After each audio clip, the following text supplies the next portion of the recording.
रायसेन से लापता हुई निकिता के मामले में पुलिस को बड़ी कामयाबी मिली है। पुलिस ने निकिता को पंजाब के संगरूर से बरामद कर लिया है।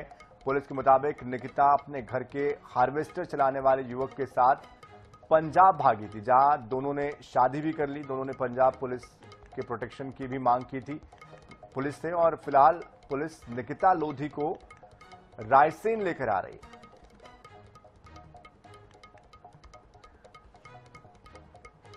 तो देखिए, लगातार परिजन परेशान थे इस मामले को लेकर, और पिछले कुछ दिनों से इस पर खबरें भी सामने आ रही थी।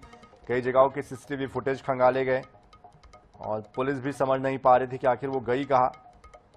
परिजन भी इसको लेकर राजनेताओं से गुहार लगा रहे थे, और आखिरकार अब ये जानकारी सामने आई है कि पंजाब के संगरूर से वो मिल चुकी है और वहां उसने शादी भी कर ली है।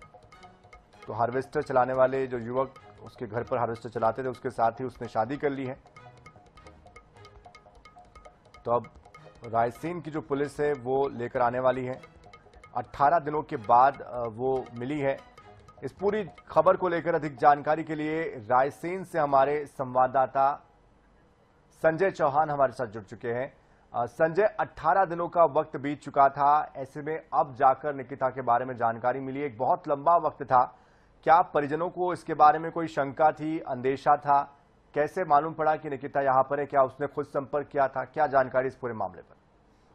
देखिए, मैं आपको एक चीज बता दूं, जिस तरीके से निकिता लोधी की गुमशुदगी की कहानी कटनी की अर्चना तिवारी से जोड़कर देखी जा रही थी, और पूरा एंगल भी उसी आधार पर जोड़ा जा रहा था। लेकिन जो सूत्र बताते हैं, उनका ये कहना था कि पंजाब के संगरूर से हार्वेस्टर चलाने वाले कुछ लोग गर्मियों में गेहूं की फसल काटने के लिए इनके गांव आया करते थे, और वो लगातार आते रहते थे। उसी दौरान निकिता लोधी जो है उनके संपर्क में आई, और वहां से इनके संबंधों में नजदीकियां बनी, और इन्होंने भागकर 18 अगस्त को जब ये फीस जमा करने का कहकर घर से निकली, तो बाद में वापस नहीं आई। ये बात अलग है कि परिवार को कहीं ना कहीं पता था। ये इनपुट है, ये पुलिस भी कह रही है कि परिवार को कुछ ना कुछ पता था, लेकिन परिवार ने वो सारी चीजें छुपाई, क्योंकि इस एंगल को उन्होंने दूसरा मोड़ दिया था। लेकिन कहते हैं कि सच्चाई कभी छुपती नहीं है। पंजाब पुलिस के साथ जब रायसेन की पुलिस जब पंजाब पहुंची, क्योंकि इसकी लोकेशन बार बार बदल रही थी, और अंतिम लोकेशन जब पंजाब में मिली तो रायसेन पुलिस पंजाब पहुंची, और पंजाब की पुलिस के साथ संगरूर से जाकर के निकिता लोधी को बरामद किया है। और निकिता लोधी ने वहां पर मनीष पंजाबी के साथ, जो हार्वेस्टर चालक का नाम है मनीष पंजाबी, जो इसके यहाँ बराबर आता जाता रहता था, इसके संपर्क में थी, 18 अगस्त को ये उसके साथ भागी है, क्योंकि सीडीआर और कैमरों की जांच में ये व्यक्ति निकिता लोधी के साथ बराबर दिखाई दिया है। तो कहीं ना कहीं कह सकते हैं कि निकिता लोधी की गुमशुदगी की कहानी जो नाटकीय ढंग से अभी तक चली आ रही थी, आज उसका अंत हो गया है, और निकिता लोधी सकुशल रायसेन पुलिस को मिल गई है, और रायसेन पुलिस उसको लेकर के रायसेन पहुंच रही है।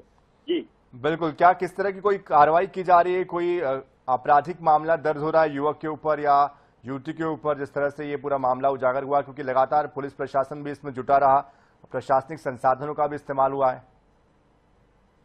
यहाँ पर एक चीज स्पष्ट है कि पुलिस अब निकिता लोधी के का डॉक्यूमेंट का वेरिफिकेशन करेगी, और ये तय करेगी कि निकिता लोधी बालिग है या नाबालिग है। यदि बालिग होती है तो फिर जो कानून है उसके हिसाब से शायद इस पर कार्रवाई ना हो। लेकिन यहाँ पे एक बड़ी बात यह भी है कि निकिता लोधी ने अपनी जान का खतरा बताते हुए पंजाब पुलिस से अपने संरक्षण के लिए सुरक्षा मांगी है, और उन दोनों ने बाकायदा उनको पंजाब पुलिस को आवेदन भी दिया है। तो कहीं ना कहीं ये स्पष्ट है कि शायद ये, चूंकि बालिग होने के बाद व्यक्ति अपने मन से शादी कर सकते हैं। अब ये आगे देखने वाली बात होगी कि रायसेन पुलिस इसको किस आधार पर ले आती है और क्या कार्रवाई करती है।